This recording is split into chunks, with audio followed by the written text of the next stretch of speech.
Ahí estaba yo, Carmen Márquez, sentada en la cabecera de esa mesa que había puesto con mis propios ahorros, mirando los rostros de quienes creía que eran mi familia. La vajilla de porcelana que había heredado de mi madre brillaba bajo la luz del comedor, y el aroma del pollo guisado que había preparado durante toda la tarde flotaba en el aire como un recordatorio amargo de todos los domingos que había dedicado a estas reuniones familiares. Luis, mi hijo de 45 años, acababa de soltar esa frase que resonó en mis oídos como el sonido de cristales rompiéndose. ¿Cómo se siente ser la más prescindible de la familia, mamá? Lo dijo con esa sonrisa que conocía tan bien, esa que usaba cuando creía haber ganado algún argumento. Renata, su esposa, soltó una carcajada aguda que me perforó el pecho. Los demás invitados, mis hermanos Eduardo y Claudia, bajaron la mirada hacia sus platos como si el arroz con frijoles fuera lo más interesante del mundo. El silencio que siguió fue tan denso que podía cortarse con cuchillo. Yo mantuve mis manos quietas sobre el mantel bordado, ese que había hecho punto por punto durante los largos meses después del funeral de mi Joaquín. Mis dedos, arrugados por 70 años de vida y trabajo, no temblaron. Mi voz, cuando finalmente salió, fue tan serena como el agua de un lago en calma. ¿Cómo se siente saber que esta, prescindible, ya no va a pagar ninguna de tus deudas? La transformación en el rostro de Luis fue inmediata. El color se drenó de sus mejillas como si hubiera visto un fantasma, y luego, como una ola que regresa con furia, la sangre le subió hasta las orejas. Sus ojos, esos ojos que una vez miraron con amor hacia mí cuando era un niño pequeño con pesadillas, ahora mostraban algo que jamás pensé ver dirigido hacia su madre, puro pánico. Renata dejó de reír. Eduardo levantó la cabeza de su plato. Claudia me miró con los ojos muy abiertos, como si acabara de conocerme por primera vez en sus 62 años de vida. El aire en el comedor se volvió espeso, cargado de electricidad, como antes de una tormenta. ¿De qué estás hablando, mamá? Luis intentó mantener esa sonrisa, pero ahora parecía una máscara mal puesta, torcida en las comisuras. No tengo deudas. Trabajo en la empresa de construcción. Ya lo sabes. Yo seguí comiendo mi pollo con la misma tranquilidad con la que había enfrentado tantas tormentas en mi vida. Cada bocado sabía a libertad, aunque ellos aún no entendieran lo que estaba sucediendo. En mi bolso, discretamente colocado junto a mi silla, descansaban varios documentos que había estado recolectando durante los últimos 3 meses. Documentos que cambiarían para siempre la dinámica de esta familia que había tomado mi generosidad como algo garantizado. Los $8,000 que le debes al banco por la camioneta que compraste a mi nombre, dije sin levantar la vista de mi plato. Los $5,000 de las tarjetas de crédito que solicitaste usando mi información. Los $12,000 que pediste prestados de mi cuenta de ahorros para tu supuesto negocio de materiales de construcción. Cada cifra que mencionaba caía sobre la mesa como una piedra arrojada a un estanque, creando ondas de shock que se extendían por todos los rostros presentes. Luis abrió la boca, pero no salió ningún sonido. Renata había palidecido tanto que sus labios parecían 2 líneas dibujadas con lápiz. Mamá. Eduardo intentó intervenir, pero yo levanté mi mano izquierda, la que llevaba el anillo de matrimonio que nunca me había quitado desde que Joaquín murió hace 5 años. No he terminado, Eduardo. Mi voz seguía siendo suave, pero había algo en ella que hizo que todos guardaran silencio inmediatamente. También están los $3,000 que Luis le dijo a su jefe que yo había donado para la obra de caridad de la empresa, dinero que nunca salió de mi cuenta pero que él se embolsilló. Y los $2,000 mensuales que recibe de mi pensión desde hace 2 años, diciéndome que es para ayudar con los gastos de sus hijos, cuando sus hijos están becados en colegios privados pagados por la empresa de su suegro. El tenedor se resbaló de las manos de Renata y cayó contra el plato con un ruido metálico que resonó como un grito en el silencio. Luis había comenzado a sudar, pequeñas gotas que aparecían en su frente como rocío matutino, pero frío y salado como las lágrimas que yo había derramado en secreto tantas noches. No entiendo por qué estás inventando todas estas cosas, Luis balbuceó, pero su voz sonaba hueca, como un eco perdido en una cueva vacía. Yo jamás haría algo así. Soy tu hijo, mamá. Te amo. Esas últimas palabras me dolieron más que todo lo que había descubierto sobre sus mentiras. Te amo, las mismas palabras que había usado durante años para justificar cada petición, cada préstamo que nunca devolvía, cada promesa rota. Las mismas palabras que había pronunciado la noche que me convenció de poner la casa a su nombre por si algo me pasaba, asegurándome que solo era por precaución. Me levanté de mi silla lentamente, sintiendo el peso de mis 70 años, pero también la fuerza de una mujer que ya no tenía nada que perder porque lo había perdido todo: el respeto de su familia, la confianza en su propio hijo, la ilusión de que el amor podía conquistar la codicia. Pero en ese momento, paradójicamente, me sentía más poderosa que nunca. Mañana a las 9 de la mañana, dije mientras comenzaba a recoger los platos con movimientos precisos y deliberados, mi abogado estará esperándote en su oficina. Tienes una semana para comenzar a pagar todo lo que me debes, o procederé legalmente. Y Luis. Me detuve justo detrás de su silla, lo suficientemente cerca para que pudiera sentir mi presencia como una sombra fría sobre su espalda sudorosa. La casa que está a tu nombre volverá a estar a mi nombre. Firmaste los documentos de transferencia temporal, ¿recuerdas? Esos que decían que solo era una medida de precaución.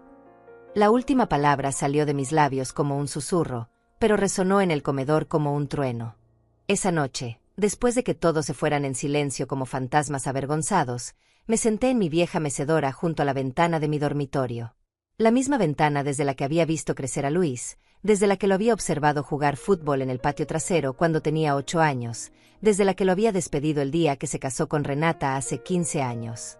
Las cortinas de encaje que había cosido hace décadas se movían suavemente con la brisa nocturna, y yo me mecía en esa silla que Joaquín había hecho con sus propias manos cuando estaba embarazada de Luis. Cada crujido de la madera me transportaba hacia atrás, hacia los días en que creía que el amor de una madre podía proteger a sus hijos de convertirse en extraños. Todo comenzó a cambiar después del funeral de Joaquín. Durante 42 años de matrimonio, él había sido mi compañero, mi confidente, el hombre que trabajaba 12 horas diarias en la fábrica textil para que yo pudiera quedarme en casa criando a Luis y cuidando de mi madre enferma. Joaquín nunca fue un hombre de muchas palabras, pero sus acciones hablaban por él. Cada dólar que ganaba llegaba íntegro a casa, cada decisión importante la tomábamos juntos, cada sueño que teníamos lo construíamos ladrillo a ladrillo. Cuando el cáncer se lo llevó en 6 meses brutales, me quedé no solo viuda, sino completamente perdida en un mundo que ya no reconocía. Luis apareció en mi puerta el día después del entierro con un ramo de flores marchitas y una propuesta que en ese momento me sonó como un salvavidas. Mamá, no puedes quedarte sola en esta casa tan grande. ¿Por qué no te mudas con nosotros? Renata estará encantada de tenerte cerca, y los niños necesitan más tiempo con su abuela. Pero yo no quería dejar la casa donde había sido feliz durante tantos años. La casa donde Joaquín había plantado el cerezo que ahora daba sombra a toda la cocina, donde habíamos pintado las paredes del cuarto de Luis de verde esperanza cuando descubrimos que venía en camino, donde cada rincón guardaba un recuerdo que no estaba dispuesta a empacar en cajas. No, mijo, le respondí mientras secaba las lágrimas que parecían no tener fin. Esta es mi casa. Aquí está toda mi vida. Durante las primeras semanas, Luis venía todos los días. Me traía comida preparada por Renata, se sentaba conmigo a ver las telenovelas que su padre y yo solíamos disfrutar juntos, me ayudaba con las cuentas que Joaquín siempre había manejado y que ahora me parecían jeroglíficos indescriptables. Era el hijo amoroso que recordaba de su infancia, el que me despertaba los domingos con desayuno en la cama hecho por sus manitas de 6 años. Pero algo había cambiado en sus ojos. Una urgencia que no había estado ahí antes. Una forma de mirar hacia las cosas de la casa como si estuviera calculando algo que yo no alcanzaba a comprender. Cuando Joaquín vivía, Luis nos visitaba una vez al mes, siempre con prisa, siempre con alguna excusa para no quedarse mucho tiempo. Ahora, de repente, parecía tener todo el tiempo del mundo para su madre viuda. La primera vez que me pidió dinero fue un mes después del funeral. Mamá, la empresa está pasando por una mala racha. Necesito $5,000 para cubrir algunos gastos mientras las cosas mejoran. Te los devuelvo en 2 meses, te lo prometo. $5,000 era mucho dinero para mí, pero Joaquín había sido previsor. Tenía un seguro de vida que me había dejado una suma considerable, además de sus ahorros de toda una vida de trabajo honesto. Y Luis era mi único hijo, mi única familia después de que mis hermanos se mudaran a otras ciudades siguiendo sus propios destinos. Por supuesto, mijo, la familia se ayuda. Le extendí el cheque con manos temblorosas, no por la artritis que comenzaba a atacar mis articulaciones, sino por una sensación extraña en el estómago, como cuando sabía que Luis había hecho alguna travesura de niño pero no podía probarlo. Los 2 meses se convirtieron en 4, luego en 6. Cuando le preguntaba por el dinero, Luis siempre tenía una explicación. La empresa seguía mal, había tenido gastos médicos inesperados con los niños, Renata había perdido su trabajo de medio tiempo en la boutique. Siempre algo, siempre una razón que sonaba lógica y que apelaba a mi corazón de madre. Después vino la casa. Mamá, he estado pensando. Si algo te llega a pasar, esta casa se va a volver un problema legal terrible. ¿Por qué no la ponemos a mi nombre temporalmente? Solo por precaución, para evitar problemas con el gobierno y los impuestos. Yo no entendía nada de leyes ni de impuestos. Joaquín se había encargado de todo eso durante nuestro matrimonio, y ahora me sentía como una extranjera en mi propio país, incapaz de descifrar formularios y documentos legales que parecían escritos en un idioma diferente. ¿Estás seguro de que es necesario?, le pregunté, pero él ya había traído los papeles, ya había contactado a un abogado, ya tenía todo resuelto. Es solo temporal, mamá. Solo hasta que las cosas se estabilicen. Tú sigues viviendo aquí, nada cambia, pero legalmente estaremos protegidos. Firmé esos documentos en la mesa del comedor donde habíamos cenado como familia durante tantos años, usando la pluma que Joaquín había usado para firmar su testamento. Mis manos temblaban mientras escribía mi nombre, y una voz pequeña en mi cabeza me gritaba que me detuviera, pero la callé diciéndome que estaba siendo paranoica, que Luis era mi hijo y jamás me haría daño. Los meses siguientes fueron una lenta erosión de mi independencia. Primero, Luis convenció a mi banco de que él debería tener acceso a mi cuenta para ayudarme con las finanzas. Luego, comenzó a llegar mi correspondencia a su casa porque era más seguro. Después, sugirió que ya no necesitaba un auto a los 70 años, que él podía llevarme a donde necesitara ir. Cada cambio llegaba envuelto en preocupación filial, en amor protector, en argumentos lógicos que hacían que cualquier resistencia de mi parte pareciera caprichosa o senil. Y yo, perdida en mi duelo, aferrándome a la única familia que me quedaba, aceptaba cada nueva limitación como una muestra de que mi hijo me amaba. Pero las semillas de la duda habían comenzado a germinar la noche que escuché a Renata hablando por teléfono con alguien. Era tarde, yo había ido a la cocina por un vaso de agua y los oí desde el patio trasero, donde habían salido a fumar. No, no entiendes, decía Renata con esa voz aguda que usaba cuando estaba emocionada. La vieja ya firmó todo. La casa, la cuenta del banco, todo está a nombre de Luis. Solo tenemos que esperar un poco más y podremos vender esta casa vieja y comprarnos algo mejor en el lado norte de la ciudad. ¿Y ella qué? Era la voz de Luis, pero sonaba diferente, más fría de cómo me hablaba a mí. Luis, tiene 70 años y está sola. ¿Cuánto más puede durar? Y si dura mucho, siempre podemos encontrarle un buen hogar de ancianos. Con el dinero de la venta de la casa, hasta podríamos pagarle uno decente. Me quedé paralizada en la cocina, con el vaso de agua en mis manos, sintiendo como cada palabra se clavaba en mi corazón como alfileres. Esa noche no pude dormir, meciéndome en mi silla hasta que salió el sol, tratando de convencerme de que había escuchado mal, de que mis oídos de 70 años me habían traicionado. Pero ya no podía negar lo que había estado sintiendo durante meses, que mi propio hijo me había convertido en una extraña en mi propia vida. La mañana después de escuchar esa conversación, me desperté con una claridad que no había sentido desde la muerte de Joaquín.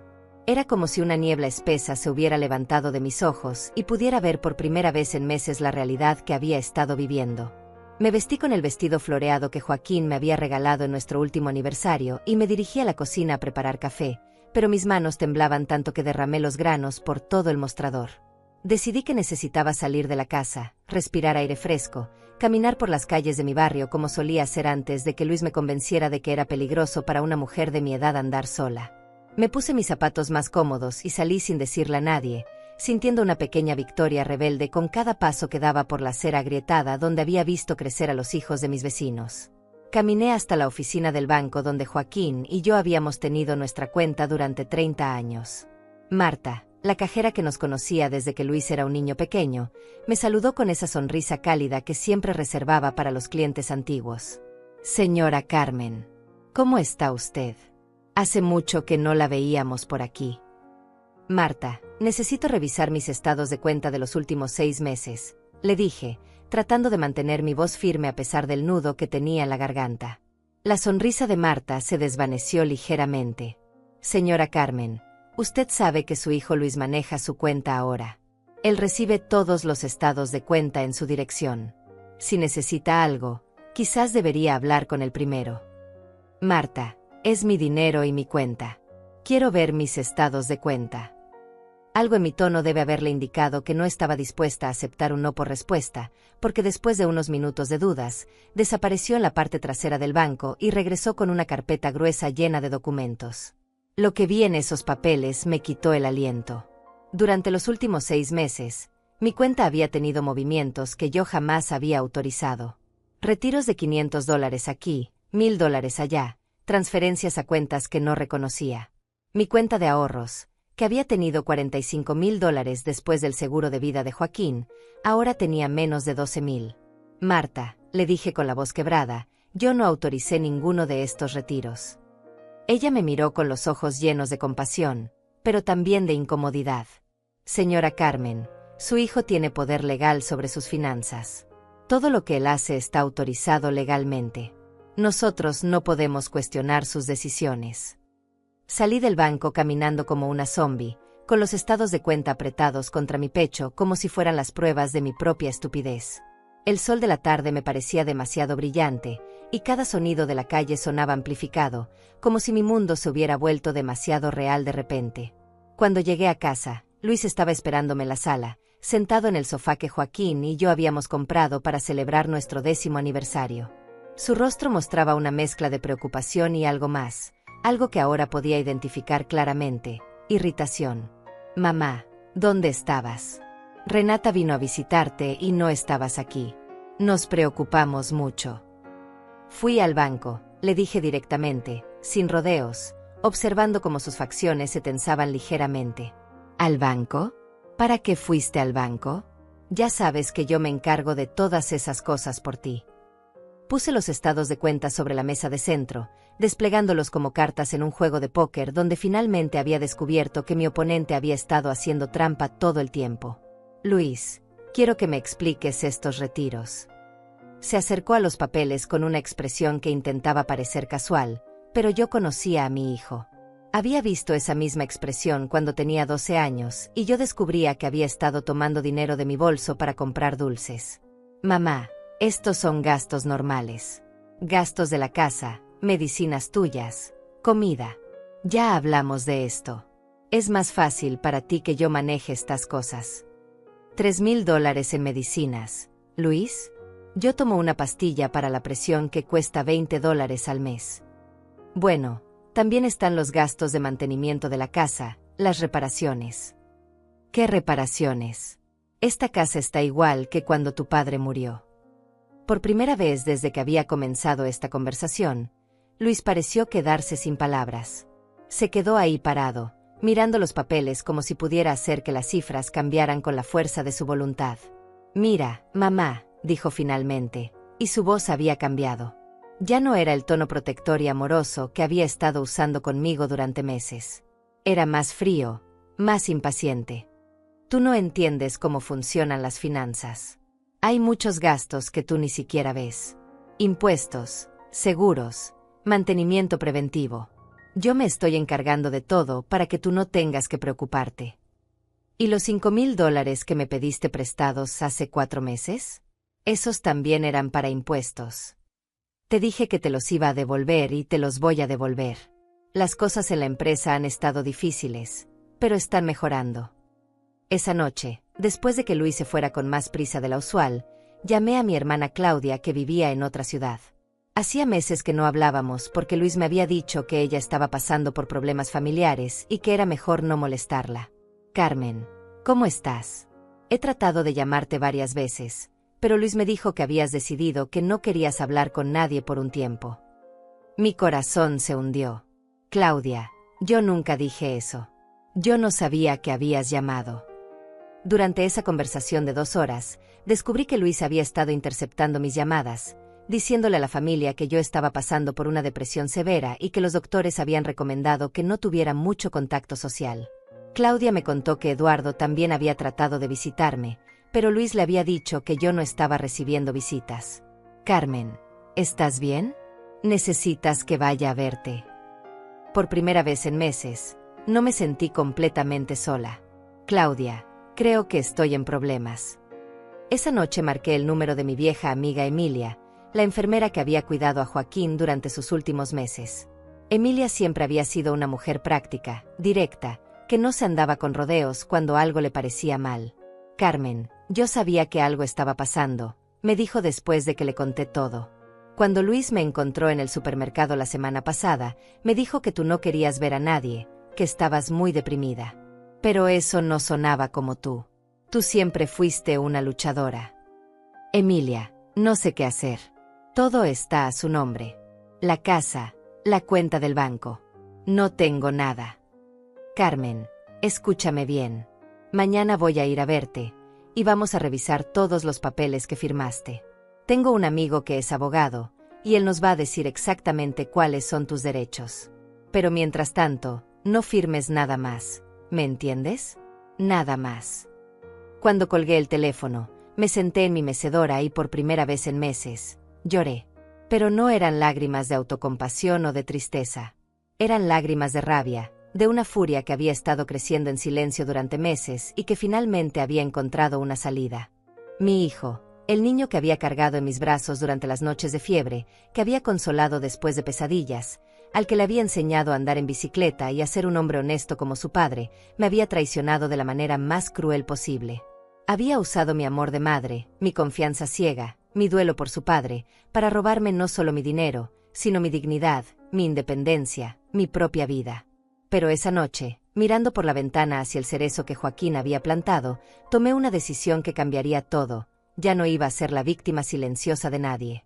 Ni siquiera de mi propio hijo. La visita de Emilia al día siguiente fue como recibir oxígeno después de meses de asfixia lenta. Llegó a las 9 de la mañana con una carpeta bajo el brazo, 2 termos de café y esa determinación que siempre había tenido cuando enfrentaba situaciones difíciles en el hospital. La abracé en la puerta de entrada y por primera vez en mucho tiempo, no me sentí completamente sola en mi propia casa. Carmen, muéstrame todos los papeles que has firmado en los últimos meses, me dijo mientras nos sentábamos en la mesa del comedor. Su voz tenía esa autoridad suave que usaba con los pacientes cuando necesitaba que siguieran instrucciones importantes. Durante las siguientes 2 horas, revisamos cada documento que pude encontrar. Los papeles de transferencia de la casa, los formularios del banco, los contratos que Luis había traído y que yo había firmado sin leer completamente porque confiaba en él. Emilia tomaba notas en una libreta pequeña, haciendo preguntas que me hacían ver detalles que había pasado por alto. Carmen, ¿leíste esta cláusula aquí? Me preguntó, señalando una línea en el contrato de transferencia de la casa. Dice que la transferencia es temporal y que puede ser revertida si tú lo solicitas por escrito ante un notario. Mi corazón dio un salto. ¿Eso significa que puedo recuperar mi casa? Significa que Luis no te dijo toda la verdad. Esto no es una transferencia permanente como te hizo creer. Es más bien como un poder temporal que tú puedes revocar. Esa tarde, Emilia me llevó en su auto hasta la oficina de su amigo Alonso Pacheco, un abogado de 55 años que se especializaba en casos de abuso financiero contra personas mayores.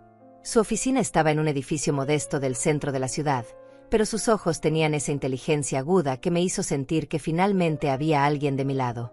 Señora Carmen, me dijo después de revisar todos mis documentos, lo que su hijo ha hecho se llama abuso financiero de adultos mayores. Es un delito, y usted tiene derechos legales que pueden protegerla. ¿Pero cómo? Todo está a su nombre. No todo. Y los documentos que firmó no son tan definitivos como él le hizo creer. Podemos comenzar a revertir muchas de estas situaciones, pero necesito que usted entienda que esto va a ser una batalla. Su hijo no va a entregarlo todo fácilmente. Alonso me explicó que necesitaríamos evidencias sólidas de todas las transacciones no autorizadas, de las mentiras que Luis había dicho, de cómo había usado mi vulnerabilidad emocional después de la muerte de Joaquín para manipularme. Me dio una lista de cosas que necesitábamos hacer, y cada punto en esa lista me hacía sentir más fuerte. Primero, vamos a abrir una nueva cuenta bancaria solo a su nombre, en un banco diferente. Segundo, vamos a comenzar a documentar todos los contactos que su hijo ha tenido con sus amigos y familiares, todas las mentiras que les ha dicho sobre su estado mental. Tercero, necesito que consiga copias de todos los estados de cuenta de los últimos 2 años. ¿Cómo voy a conseguir esos estados de cuenta si Luis los recibe todos? Alonso sonrió por primera vez desde que había comenzado nuestra reunión. Señora Carmen, usted sigue siendo la titular de esa cuenta. Tiene derecho legal a esa información. Solo que esta vez, va a ir acompañada. Los siguientes días fueron como despertar de un sueño largo y confuso. Emilia me acompañó al Banco Nuevo, donde abrí una cuenta con los $800 que tenía escondidos en una lata de café en la cocina, dinero que había estado guardando para emergencias sin que Luis supiera de su existencia. Era una cantidad pequeña, pero era mía, completamente mía, y eso la hacía sentir como una fortuna. Después fuimos al banco original con una carta de Alonso, y esta vez la cajera Marta no tuvo más remedio que entregarme copias completas de todos mis estados de cuenta. Cuando vi la magnitud real de lo que Luis había hecho, sentí que el piso se movía bajo mis pies. En 2 años, había sacado casi $60,000 de mis cuentas. $60,000 que Joaquín había ahorrado trabajando turnos dobles, que habían sido nuestro seguro para la vejez, que debían haber sido mi tranquilidad para el resto de mi vida. Pero junto con la devastación vino algo más poderoso, una rabia fría y calculadora que no había sentido nunca en mi vida. Esta no era la rabia caliente que te hace gritar y romper cosas. Era algo más profundo, más peligroso. Era la rabia de una mujer que había sido subestimada durante demasiado tiempo. Esa noche, cuando Luis llegó para su visita diaria, yo estaba preparada. Había escondido todos los documentos nuevos en casa de Emilia, y había practicado frente al espejo cómo actuar como si nada hubiera cambiado. Hola, mamá. ¿Cómo te sientes hoy? Mejor, mijo. He estado pensando en lo que hablamos ayer sobre mis finanzas. Vi cómo sus hombros se relajaban ligeramente. Me alegra escuchar eso. Sabía que ibas a entender que todo lo que hago es por tu bien. Sí, tienes razón. Es solo que a veces me siento un poco perdida sin tu papá. Pero sé que puedo confiar en ti. Luis se acercó y me abrazó, y yo tuve que hacer un esfuerzo sobrehumano para no apartarme. Sus brazos, que una vez me habían dado consuelo, ahora se sentían como una trampa. Pero necesitaba que él creyera que seguía siendo la misma mujer vulnerable y confundida que había estado manipulando durante 2 años. Mamá, hay algo más de lo que tenemos que hablar. Renata y yo hemos estado pensando que quizás sería mejor para ti mudarte a un lugar más pequeño, más fácil de mantener. Hemos visto algunos apartamentos muy bonitos cerca de nuestro barrio. ¿Quieres que me mude de mi casa? No es que queramos, mamá. Es que esta casa es muy grande para ti sola, y el mantenimiento está volviéndose muy caro. Mira, si vendemos esta casa, con ese dinero podríamos comprarte un apartamento precioso, y sobraría dinero para asegurar tu futuro. Ahí estaba. El plan final. No solo había estado robándome gradualmente, sino que ahora quería vender la casa donde había construido mi vida con Joaquín, donde había criado a mi hijo, donde estaban todos mis recuerdos. Quería borrar los últimos vestigios de mi independencia y convertirme en una inquilina en mi propia vida. Es una idea interesante, Luis. Déjame pensarlo unos días. Por supuesto, mamá. No hay prisa. Pero mientras tanto, hay algunos papeles que necesito que firmes para actualizar los seguros de la casa. Es solo rutina. Sacó una carpeta de su maletín, y yo reconocí inmediatamente el tipo de documentos que había estado llevándome durante meses. Papeles que parecían insignificantes, pero que probablemente me quitarían algún derecho más. Claro, mijo. Pero mis ojos están muy cansados hoy. Puedes dejar los papeles aquí y los firmo mañana. Mamá, son solo unas firmas. Te tomas 5 minutos. Luis, por favor. Estoy muy cansada. Mañana los reviso con calma.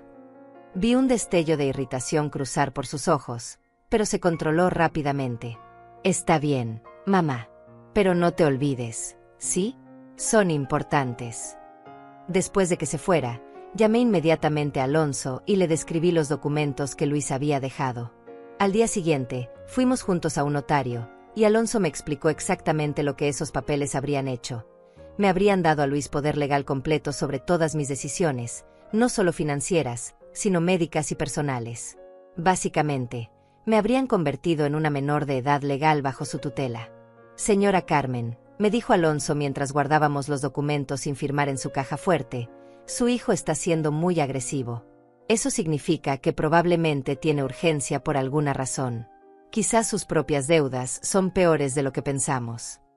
Esa noche contraté a un detective privado que Alonso me recomendó. Se llamaba Cristiano Ruiz, un hombre de mediana edad con ojos que parecían no perderse ningún detalle. Le di la dirección de Luis, las placas de su camioneta, y todo lo que sabía sobre sus horarios y actividades. Señora Carmen, en una semana voy a tener un informe completo sobre las finanzas y actividades de su hijo. Pero necesito que usted siga actuando como si no supiera nada. Puede ser difícil, pero es crucial para obtener toda la evidencia que necesitamos. Cuando me quedé sola esa noche, me senté en mi mecedora y miré hacia el cerezo de Joaquín. Las hojas habían comenzado a cambiar de color, anunciando que el otoño se acercaba. Pero por primera vez en meses, yo no me sentía como si mi propia vida estuviera terminando con la temporada. Al contrario, sentía que finalmente había comenzado a despertar. Una semana después, Cristiano me entregó un informe que me quitó el aliento. Nos reunimos en una cafetería pequeña del centro, lejos de mi barrio, donde nadie me conocía. El sobremanila que puso sobre la mesa entre nosotros contenía fotografías, documentos bancarios y una realidad que era peor de lo que jamás había imaginado. Señora Carmen, su hijo está en problemas financieros muy serios, me dijo Cristiano mientras abría el sobre. Debe $87,000 en total. Tarjetas de crédito, préstamos bancarios, prestamistas privados, y lo que es peor, le debe $25,000 a gente muy peligrosa. Las fotografías mostraban a Luis entrando y saliendo de casinos, reuniéndose con hombres que tenían la apariencia de cobradores profesionales, firmando papeles en oficinas de préstamos rápidos. Había registros de apuestas deportivas por miles de dólares, facturas de tarjetas de crédito con compras en tiendas de lujo que jamás había mencionado. Por eso tiene tanta urgencia por vender su casa, continuó Cristiano. Necesita ese dinero no para asegurar su futuro, sino para salvar su propio pellejo. Miré las fotografías de mi hijo, este extraño que apostaba el dinero que me robaba mientras me decía que era por mi propio bien. En una de las imágenes estaba saliendo de un restaurante caro con Renata, ambos vestidos con ropa que costaba más de lo que yo gastaba en 6 meses. ¿Y qué hay de su trabajo?, pregunté. Él dice que la empresa está pasando por dificultades. Su trabajo está bien, señora Carmen. De hecho, acaba de recibir un aumento. El problema es que su salario ni siquiera cubre el mínimo de sus deudas. Por eso la necesita a usted. Esa noche, Alonso, Emilia y yo nos reunimos en mi sala para planear lo que él llamó la intervención definitiva. Habíamos decidido que la próxima cena familiar, que Luis había propuesto para el domingo siguiente, sería el momento perfecto para revelar todo lo que habíamos descubierto. Carmen, esto tiene que ser completamente coordinado, me explicó Alonso. Necesitamos que esté presente toda la familia que Luis ha estado manteniendo alejada de usted. Su hermana Claudia, su hermano Eduardo, cualquier persona que pueda servir como testigo de lo que va a pasar. Llamé a Claudia esa misma noche y le expliqué todo. Su reacción fue de incredulidad primero, luego de una rabia que igualaba la mía. Carmen, yo voy para allá inmediatamente.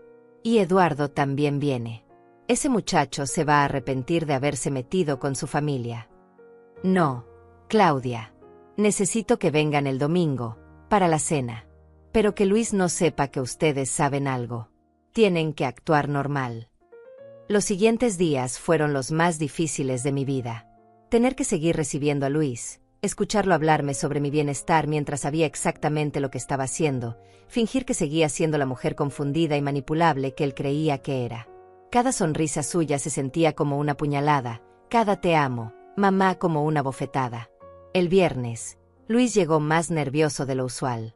Mamá, ¿ya pensaste en lo que hablamos sobre mudarte a un apartamento? Sí, mijo, he estado pensando. Pero me gustaría hablar de eso con toda la familia presente. ¿Por qué no invitas a Eduardo y Claudia para la cena del domingo? Hace tanto que no los veo. Vi cómo se tensaba. Mamá, ya sabes que Eduardo está muy ocupado con su trabajo, y Claudia vive muy lejos. Pero yo los llamé y están libres el domingo. Dijeron que tenían muchas ganas de verme. La expresión de Luis cambió completamente. Por un momento, dejó caer la máscara de hijo preocupado y vi algo más frío, más calculador. ¿Los llamaste? ¿Cuándo los llamaste? Ayer, mijo. ¿Por qué? ¿Hay algún problema? No, no hay problema. Es solo que, bueno, ya sabes que a veces te pones un poco confundida cuando hay mucha gente. No querría que te sintieras abrumada. Luis, son mi hermana y mi hermano. No son extraños. Tienes razón, mamá. Si eso es lo que quieres, perfecto. Pero pude ver en sus ojos que nada de esto era perfecto para él. Sabía que algo había cambiado, aunque no sabía exactamente qué. El sábado por la mañana, Alonso llegó temprano con documentos finales que necesitaba firmar. Habíamos preparado todo, la reversión de la transferencia de la casa, el cierre de las cuentas bancarias que Luis manejaba, incluso una orden de restricción temporal que podríamos activar si él se ponía violento. Carmen, mañana por la noche su vida va a cambiar para siempre, me dijo Alonso mientras guardábamos todo en una caja fuerte portátil que Emilia había traído. ¿Estás segura de que está lista para esto? Me quedé un momento en silencio, mirando por la ventana hacia el jardín donde Joaquín solía trabajar los fines de semana. Podía sentir su presencia, como si estuviera ahí animándome a ser fuerte. Alonso, durante 70 años he sido la mujer que siempre dice que sí, que siempre perdona, que siempre pone a su familia antes que a ella misma. Crié a mi hijo para que fuera un hombre honesto como su padre, y en cambio se convirtió en alguien que me roba mientras me besa la frente. Me levanté de mi silla y caminé hasta la repisa donde tenía la fotografía de mi boda con Joaquín.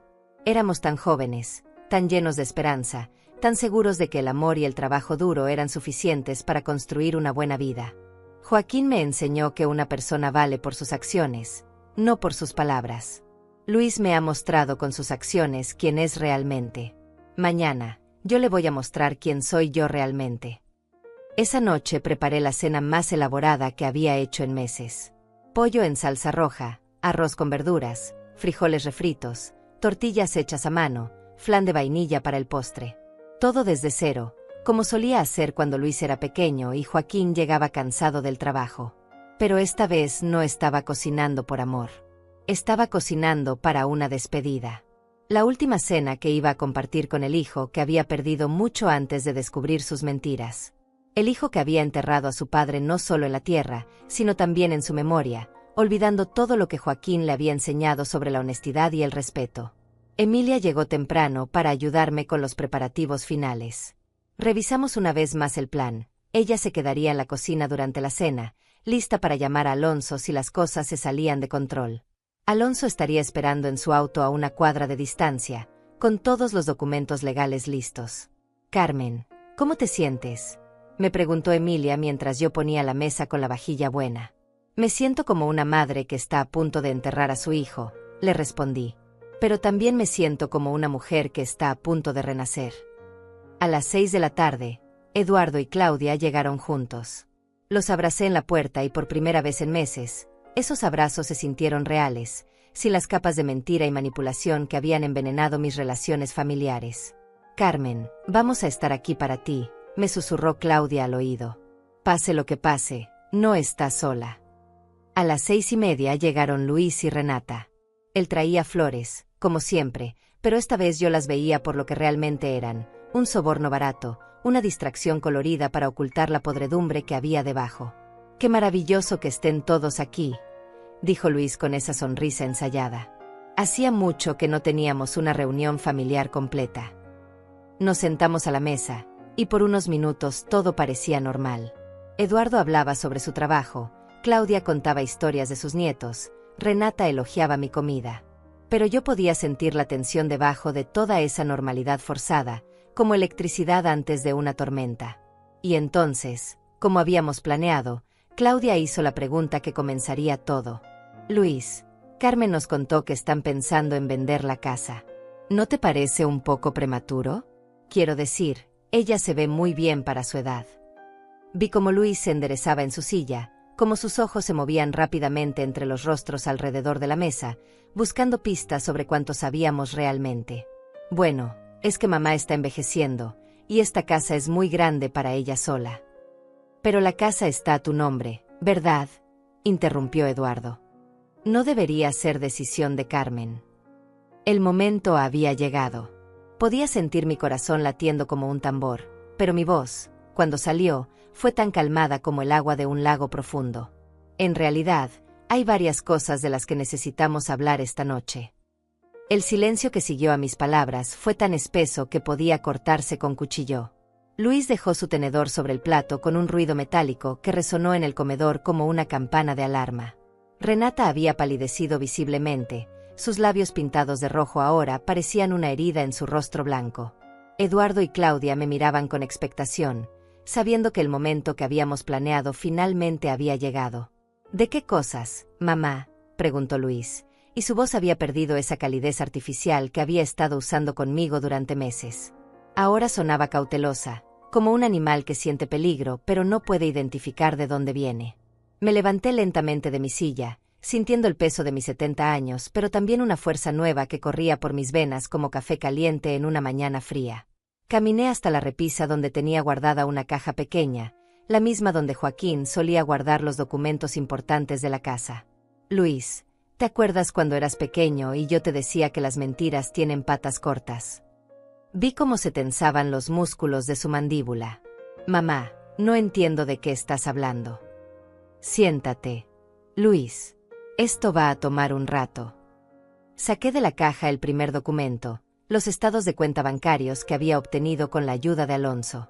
Los desplegué sobre la mesa como cartas de póker, cada página mostrando una transacción que Luis había hecho sin mi conocimiento. Empecemos por los $60,000 que has retirado de mis cuentas en los últimos 2 años. El color se drenó completamente del rostro de Luis.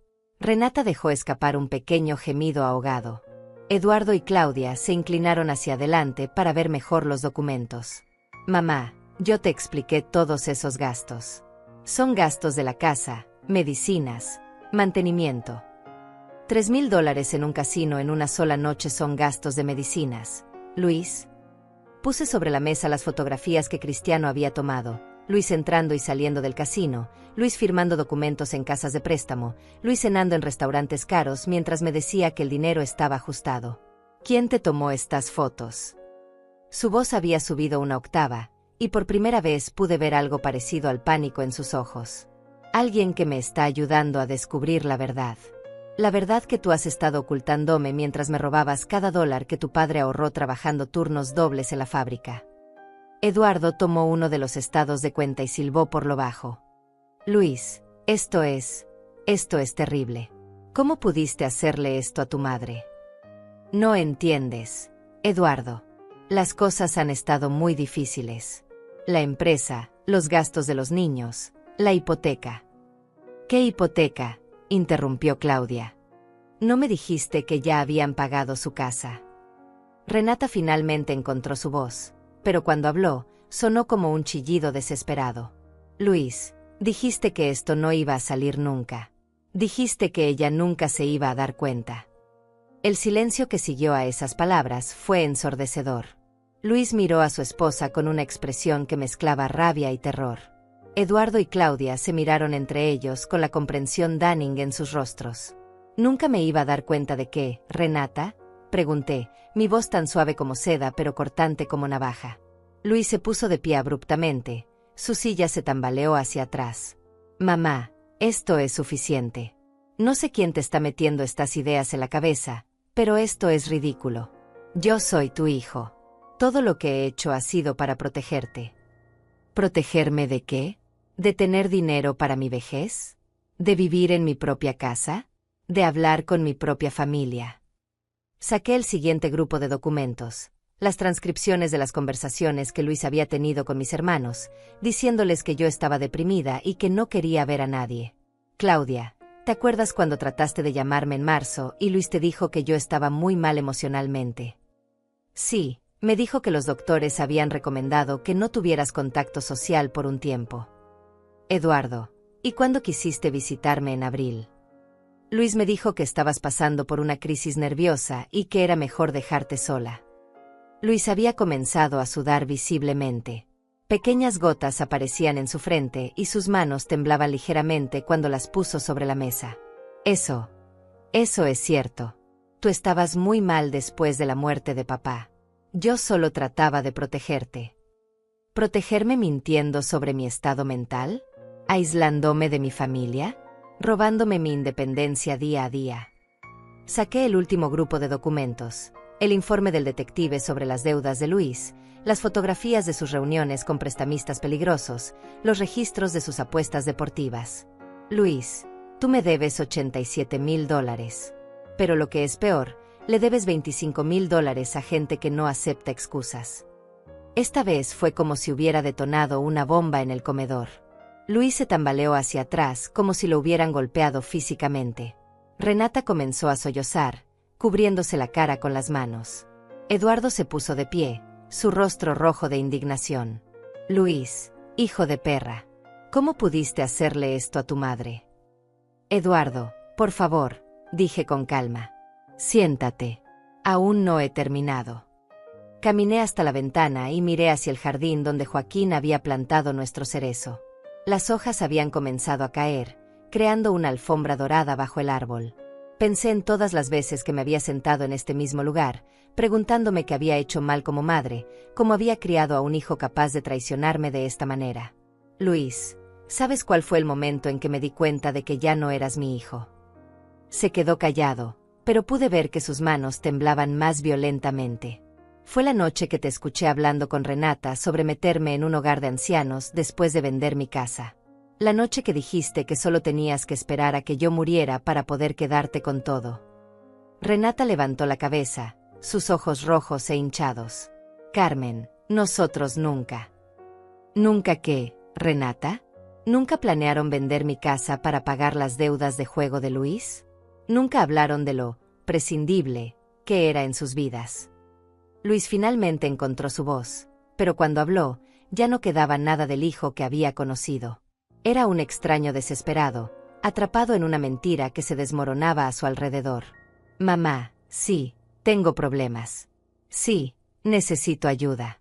Pero tú tienes tanto dinero, y estás sola, y pensé que podríamos resolverlo juntos, como familia. ¿Como familia? Luis, una familia no se roba entre sí. Una familia no miente, no manipula, no aísla a sus miembros para controlarlos mejor. Me acerqué a él, y por un momento vi un destello del niño pequeño que solía correr hacia mí cuando tenía pesadillas. Pero ese niño había muerto hace mucho tiempo, enterrado bajo años de mentiras y avaricia. ¿Sabes lo que más me duele, Luis?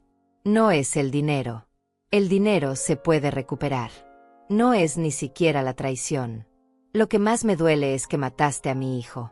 El Luis que yo crié, el que su padre y yo amamos, ya no existe. Tú lo mataste con cada mentira, con cada robo, con cada vez que me miraste a los ojos y me dijiste que me amabas mientras me robabas.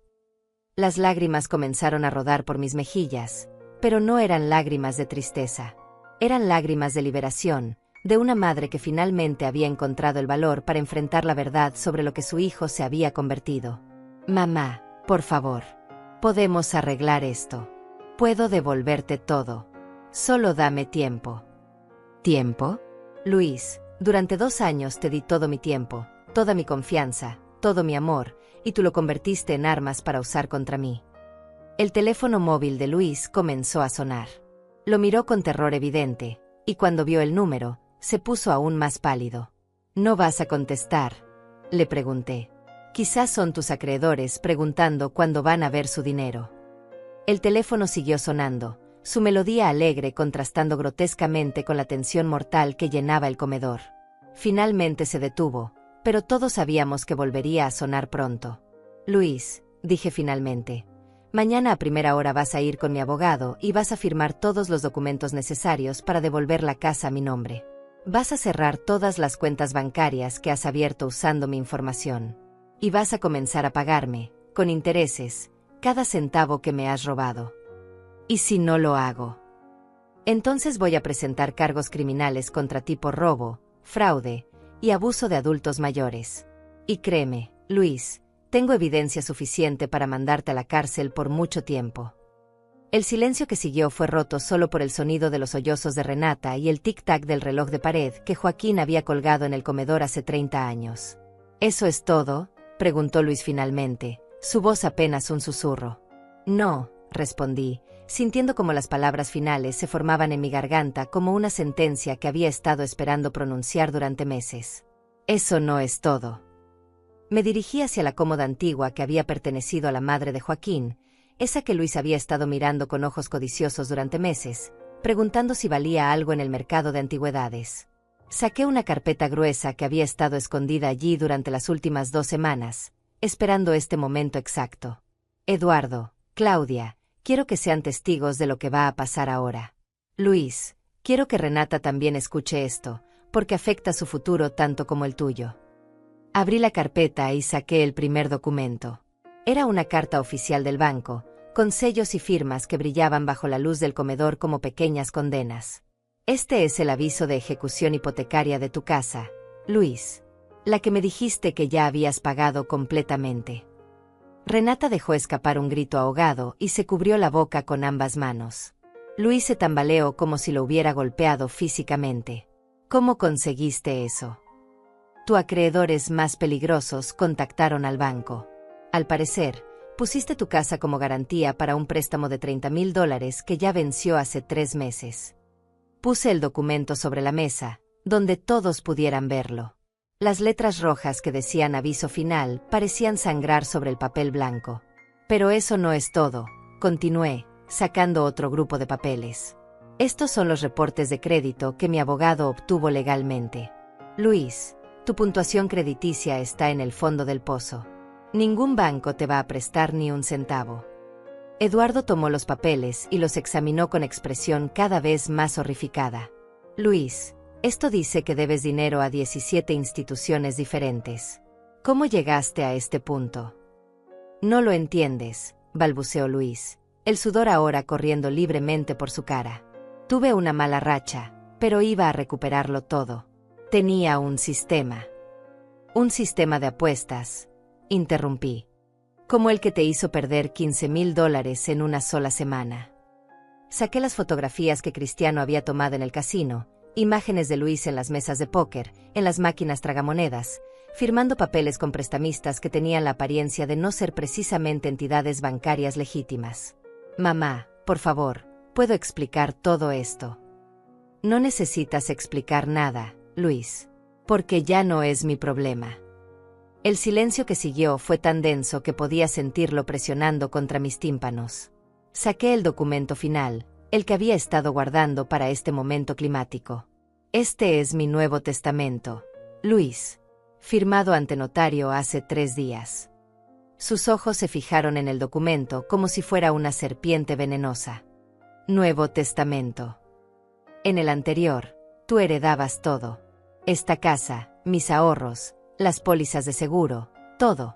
Pero ese testamento fue escrito por una mujer que creía que su hijo la amaba. Caminé lentamente alrededor de la mesa, sintiendo los ojos de todos siguiendo cada uno de mis movimientos. Mi voz, cuando continué, era tan calmada como si estuviera leyendo una receta de cocina. En este Nuevo Testamento, mis bienes van a diferentes organizaciones benéficas. La casa va a ser donada a un refugio para mujeres víctimas de violencia doméstica. Mi dinero va a una fundación que ayuda a personas mayores que han sido víctimas de abuso financiero familiar. Renata comenzó a hiperventilar. Luis se aferró al borde de la mesa como si fuera lo único que lo mantenía de pie. No puedes hacer eso, susurró. Soy tu hijo. Tu único hijo. Eras mi hijo, respondí, cada palabra cayendo como una gota de ácido. Pero mi hijo murió hace 2 años, el día que decidió que el dinero era más importante que el amor de su madre. Saqué otro documento, las transcripciones de las conversaciones telefónicas que Cristiano había grabado legalmente cuando Luis había llamado a diferentes familiares mintiendo sobre mi estado mental. Eduardo, aquí está la grabación de cuando Luis te llamó para decirte que yo estaba perdiendo la cabeza y que era mejor que no me visitaras. La voz de Luis salió de mi teléfono móvil, clara y despiadada. Sí, tío, mamá está muy mal. A veces no me reconoce. Los doctores dicen que es mejor no estimularla mucho con visitas. Ya sabes cómo se ponen los viejos cuando empiezan a deteriorarse. Eduardo se puso de pie tan abruptamente que su silla cayó hacia atrás. Hijo de perra. ¿Cómo te atreves? Eduardo, por favor, dije tranquilamente. Siéntate. Aún hay más. Saqué las fotografías de Luis reuniéndose con hombres que claramente no eran banqueros tradicionales. Hombres con tatuajes en el cuello, que se reunían con él en estacionamientos oscuros y callejones apartados. Estos hombres, Luis, han estado preguntando por ti. Mi detective habló con algunos de tus vecinos. Al parecer, han estado visitando tu casa cuando no estás, hablando con Renata. Renata dejó escapar un sollozo. Luis, dijiste que ya no iban a venir más. Dijiste que lo habías arreglado. ¿Lo arreglaste cómo, Luis?, pregunté, prometiéndoles el dinero de la venta de mi casa. El teléfono de Luis volvió a sonar. Esta vez no lo ignoró. Lo miró con terror puro en sus ojos antes de rechazar la llamada. ¿Sabes qué es lo más irónico de todo esto?, continué, disfrutando del poder que sentía por primera vez en años. Durante 2 años pensaste que me estabas manipulando a mí, pero en realidad, tú eras el que estaba siendo manipulado. ¿De qué estás hablando? Cristiano descubrió que los prestamistas que te dieron dinero sabían exactamente quién eras desde el principio. Sabían que tenías una madre viuda con propiedades. Te dieron crédito no porque confiaran en ti, sino porque sabían que eventualmente vendrías por mi dinero. Las lágrimas finalmente comenzaron a rodar por las mejillas de Luis, pero no eran lágrimas de arrepentimiento. Eran lágrimas de un hombre que se daba cuenta de que había cavado su propia tumba y ahora estaba cayendo en ella. Mamá, por favor. Soy tu hijo. No puedes hacerme esto. Yo no te estoy haciendo nada, Luis. Tú te hiciste esto a ti mismo el día que decidiste que mi amor era una debilidad que podías explotar.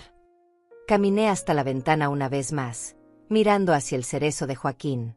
Las últimas hojas del otoño estaban cayendo, creando un tapete dorado que brillaba bajo las luces del porche. Joaquín me enseñó que el amor verdadero a veces requiere decisiones difíciles. Él nunca me habría permitido seguir siendo la víctima de nadie, ni siquiera de mi propio hijo. Me volteé hacia Luis una última vez, viendo en sus ojos la comprensión final de que había perdido todo: su madre, su herencia, su futuro, y probablemente su libertad si no encontraba una manera de pagar a esa gente peligrosa. Luis, tienes 24 horas para firmar todos los documentos de reversión de la casa y las cuentas bancarias. Si no lo haces, mañana por la noche los cargos criminales van a ser presentados. ¿Y después qué? ¿Nunca más vas a hablar conmigo? ¿Vas a actuar como si yo estuviera muerto? La pregunta me dolió más de lo que había esperado, pero mi respuesta salió firme y clara. Luis, para mí ya estás muerto.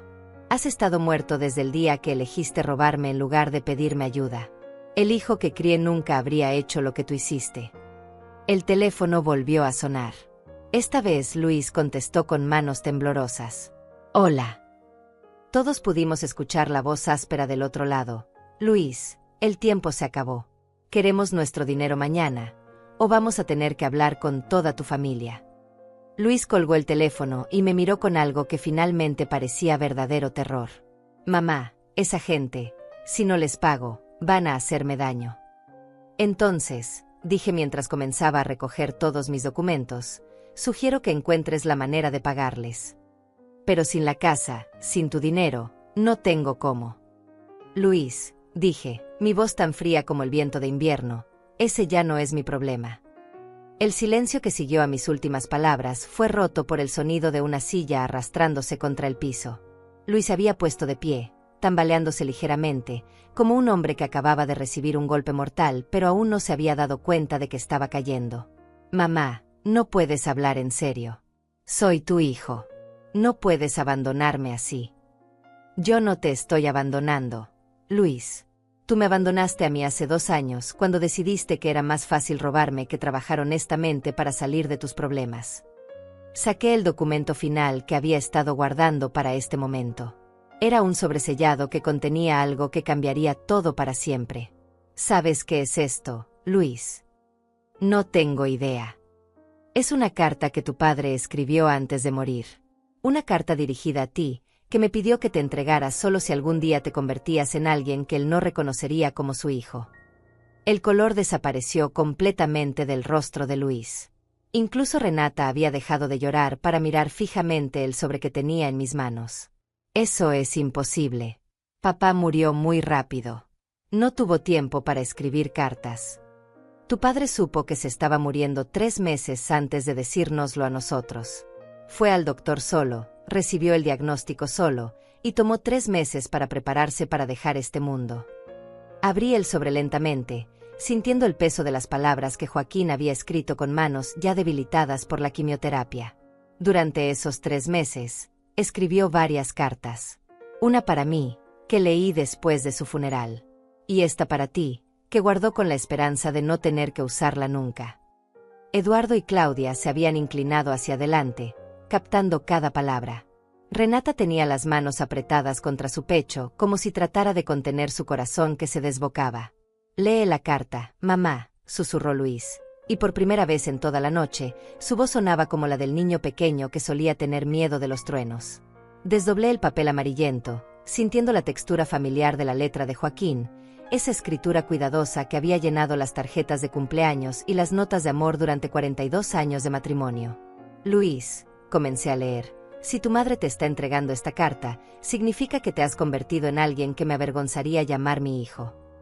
Luis se tambaleó hacia atrás como si las palabras fueran puñetazos físicos.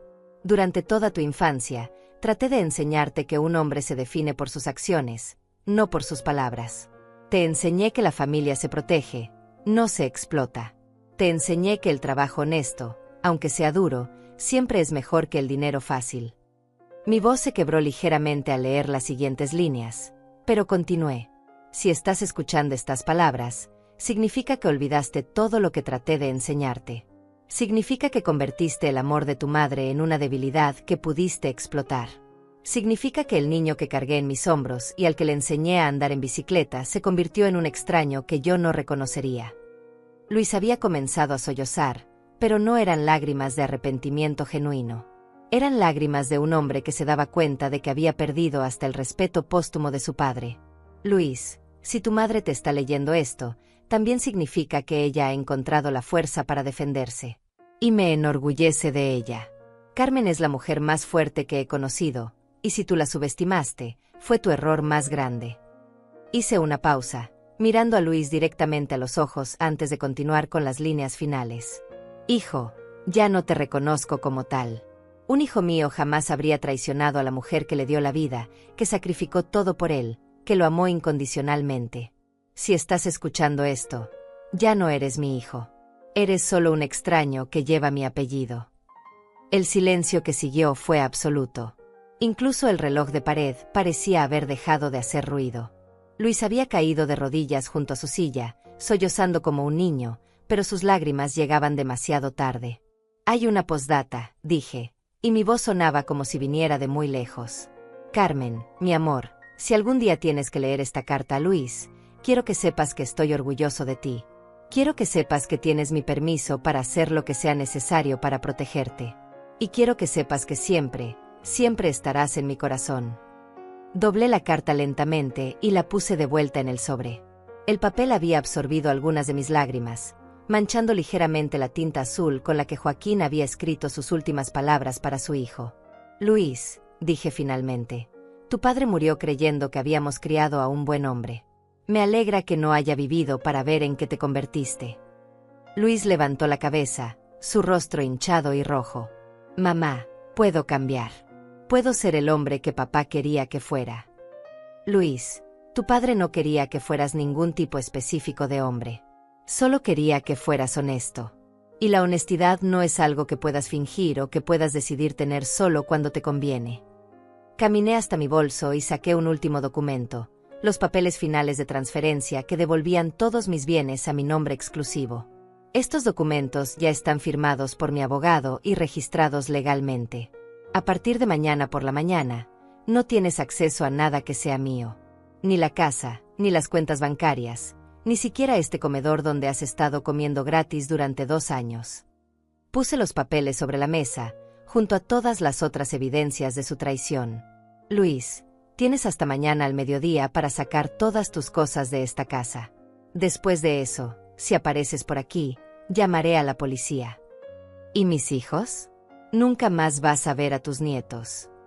Esa pregunta me dolió más que todas las otras, pero mi respuesta había sido preparada durante noches de insomnio, pensando en todas las consecuencias de mis decisiones. «Tus hijos son inocentes, Luis. Cuando cumplan 18 años, si quieren conocer a su abuela, podrán contactarme directamente. Pero mientras sean menores de edad y vivan bajo tu techo, No voy a exponerlos a la toxicidad que tú has creado. Renata finalmente encontró su voz. Carmen, nosotros podemos arreglar esto. Luis puede buscar ayuda profesional, puede ir a terapia para su problema con el juego. Renata, la interrumpí. Tú sabías lo que él estaba haciendo. Tú sabías que me estaba robando, que me estaba mintiendo, que me estaba aislando de mi familia. Tú no eres inocente en esto. Pero yo nunca. Tú nunca me dijiste la verdad. Tú nunca me defendiste. Tú nunca me trataste como algo más que un obstáculo entre tú y el dinero que querías. Me dirigí hacia la puerta del comedor, sintiéndome más cansada de lo que me había sentido en toda mi vida, pero también más libre. Eduardo, Claudia, gracias por estar aquí esta noche. Significa mucho para mí tener familia real a mi lado. Carmen, dijo Eduardo, poniéndose de pie, ¿estás segura de que esto es lo que quieres hacer? Eduardo, durante 70 años he hecho lo que otros querían que hiciera. He sido la esposa obediente, la madre sacrificada, la mujer que siempre perdona y siempre da otra oportunidad. Esta noche, por primera vez en mi vida, estoy haciendo exactamente lo que yo quiero hacer.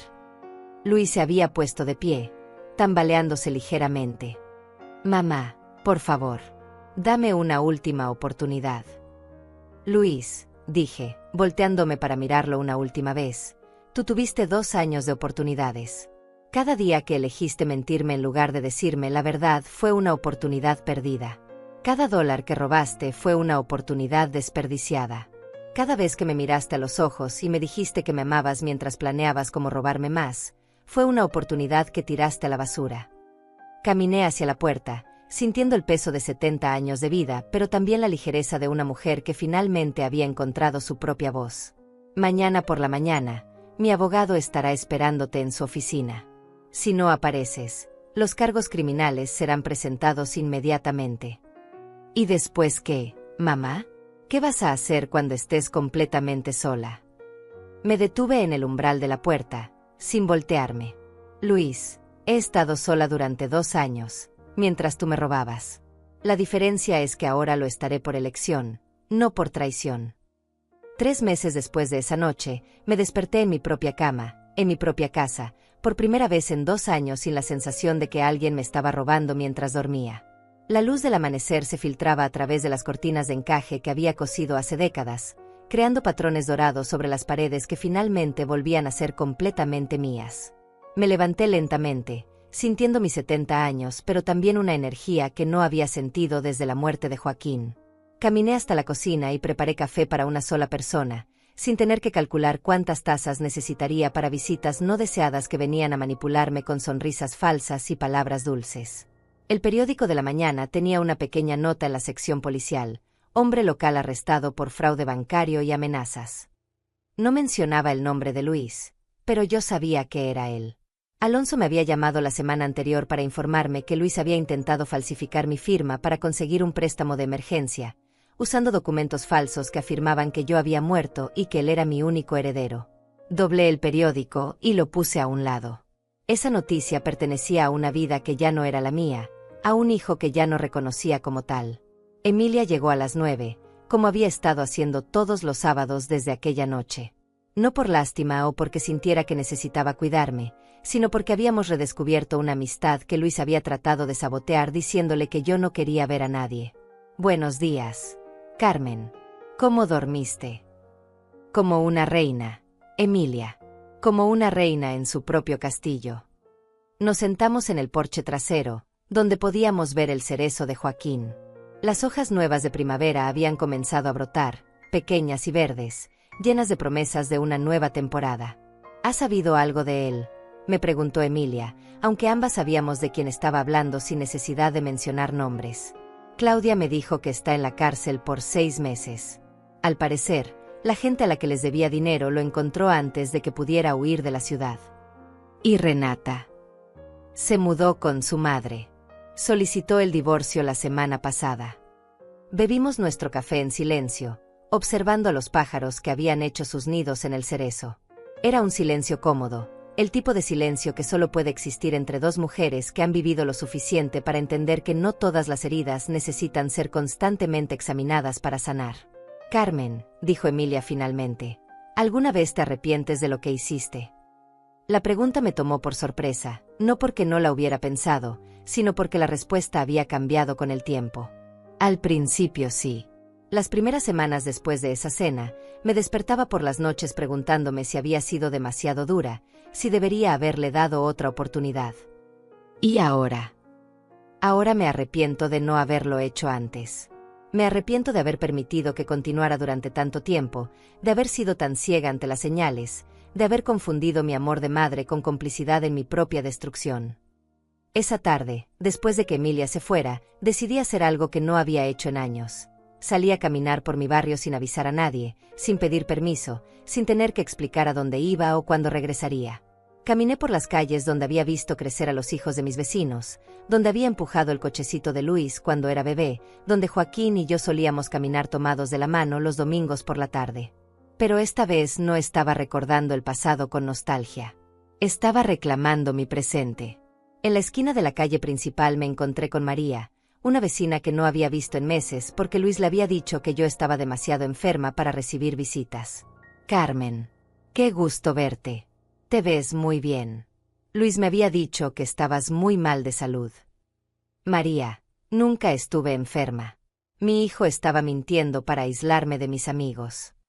Vi la confusión en sus ojos, luego la comprensión, y finalmente algo que parecía admiración. Carmen, ¿quieres acompañarme a tomar café? Hay muchas cosas de las que me gustaría hablar contigo. Esa tarde, sentada en la cafetería del centro con María, me di cuenta de algo que no había entendido completamente hasta ese momento. No estaba sola. Nunca había estado realmente sola. Luis había logrado aislarme temporalmente de mi familia y mis amigos, pero el amor real, la amistad verdadera, no desaparece simplemente porque alguien trate de cortarla. Cuando regresé a casa esa noche, encontré un sobre que habían deslizado bajo mi puerta. Por un momento, mi corazón se aceleró, pensando que podría ser de Luis. Pero cuando lo abrí, era una carta de mis nietos, enviada directamente a mi dirección sin pasar por su padre. Abuela Carmen, decía la carta escrita con la letra cuidadosa de mi nieta de 14 años, no entendemos por qué papá dice que ya no quieres vernos. Nosotros te extrañamos mucho. Cuando cumplamos 18 años, vamos a ir a visitarte. Te amamos. Esa noche lloré por primera vez desde la cena de confrontación. Pero no eran lágrimas de tristeza. Eran lágrimas de una abuela que se daba cuenta de que el amor verdadero encuentra la manera de sobrevivir, incluso cuando alguien trata de destruirlo. Al día siguiente, comencé a escribir cartas. Cartas para mis nietos que guardaría hasta que fueran mayores de edad. Cartas contándoles la verdad sobre lo que había pasado, sobre las decisiones que había tenido que tomar, sobre el amor que había tenido que proteger manteniéndolo lejos de la toxicidad de su padre. También comencé a trabajar como voluntaria en el refugio para mujeres que recibiría mi casa después de mi muerte. Allí conocí a mujeres de todas las edades que habían enfrentado traiciones similares a la mía. Mujeres que habían sido manipuladas por hijos, maridos, hermanos que habían confundido el amor familiar con una licencia para explotar y abusar. Carmen, me dijo una de ellas, una mujer de 50 años que había sido estafada por su propio hermano, ¿cómo encontraste la fuerza para defenderte? No fue fuerza, le respondí. Fue agotamiento. Llegué al punto donde estar sola por elección se volvió preferible a estar acompañada por traición. Un año después de esa noche que cambió mi vida, recibí una llamada de Alonso. Luis había salido de la cárcel y quería verme. Quería disculparse, quería una segunda oportunidad, quería intentar reconstruir nuestra relación. ¿Qué le dijiste?, le pregunté. Le dije que no era mi decisión. Que si quería contactarla, tendría que escribirle una carta explicando exactamente por qué creía que merecía una segunda oportunidad. ¿Y escribió la carta? Sí. ¿Quiere que se la lea? No, respondí sin dudar. Tírala. ¿Estás segura? Alonso, mi hijo ha tenido múltiples oportunidades de ser honesto conmigo, de tratarme con respeto, de pedirme ayuda en lugar de robarme. Eligió el camino de la traición y la manipulación. Esa fue su decisión. Ahora yo estoy tomando la mía. Esa noche, me senté en mi mecedora junto a la ventana, mirando hacia el cerezo que Joaquín había plantado. Las hojas de otoño habían comenzado a caer otra vez. creando esa alfombra dorada que ahora asociaba no con endings, sino con transformaciones necesarias. Joaquín, susurré hacia la ventana, creo que finalmente entendí lo que me enseñaste sobre la fuerza. No se trata de aguantar todo lo que te pongan enfrente. Se trata de saber cuándo has aguantado suficiente.